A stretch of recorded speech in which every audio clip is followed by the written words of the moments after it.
Doing a transatlantic cruise can either be the worst or one of the best experiences you can ever have when going on a cruise vacation.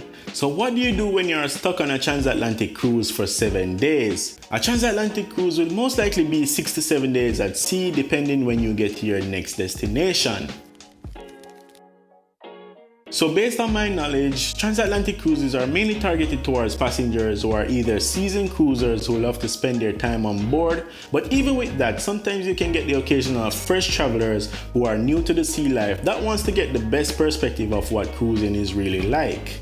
So for a first-time cruiser, is a transatlantic cruise right for you, and is it worth considering, especially if you haven't tested out those sea legs as yet for the first time? Well, as a crew member, most of the times I see this a lot when new first-time cruisers wants to chance a transatlantic cruise, and I must say, some do take it pretty well, but majority of the time, some fresh cruisers will experience what we call the cruise ship fatigue and the occasional seasickness.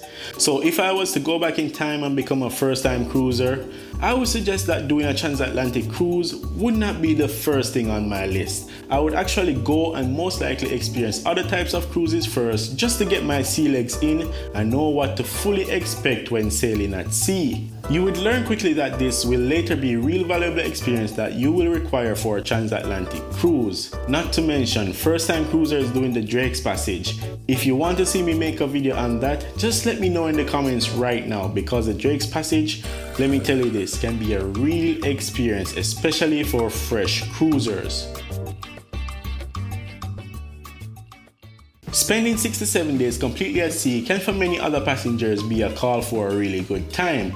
And the upside is getting your full money's worth of cruising. You will find yourself spending most of your time on board. It's not like you have a choice anyways, so the best you can do is to just enjoy more amenities, exploring the ship, plus the ton loads of entertainment which will be available on board.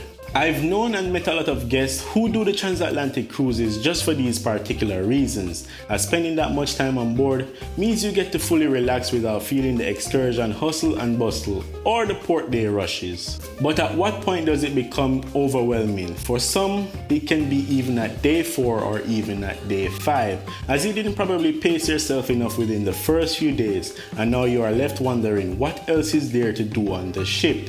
That's why most transatlantic cruise crossings are mainly done with larger cruise ships, as the ship itself will remain interesting for the remainder of the cruise, as there is so much still left to explore on board. So what are my suggestions of things you can do on board a transatlantic cruise spending 6 or 7 days at sea that will most likely keep you occupied? My main suggestion is to ensure you are familiar with the cruise ship layout as early as you can, so you can know all the spots to be, whether it's for food, drink, entertainment, or even just casual hangout spots.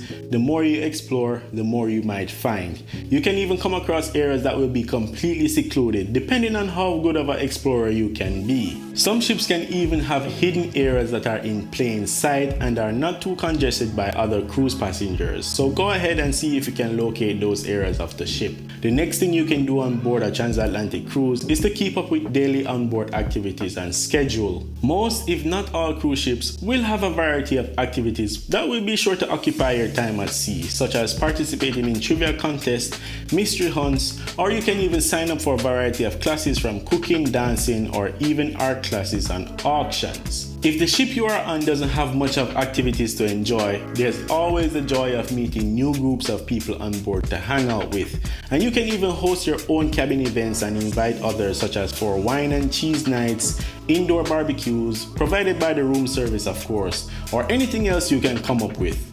Remember, you can always customize the cruise to however style you may enjoy it. Another great thing I see a lot of people doing is just simply lounging by the pool areas of the ship.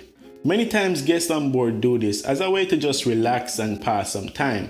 Plus, it's better to lounge by the pool than to stay in your cabin, especially on days where you don't feel like doing too much but still want to enjoy your time on the cruise. A lot of food cruisers will love to enjoy this activity, as it's to be at every dining option that is open and available on the cruise. One of the best ways to know how good a cruise is to test how good the food is. So just to let you know, food and cruises really do go hand in hand. It's a privilege to be able to indulge in every delicacy offered on board.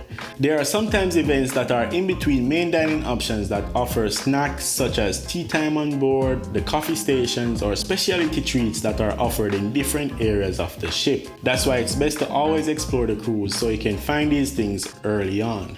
There will be many more things or even less depending on the size of the cruise you are on, but you can always make sure the best of a transatlantic cruise when you know well in advance what the ship has to offer. If you haven't touched that like button yet, I implore you to do so now, and also leave a comment if you've ever been on a 6 or 7 days at sea transatlantic cruise, what was your experience like, or if you knew others who have done it. Also, watch my next video that you may see here on the screen. It's Onyek, your cruise employee, and I'm out.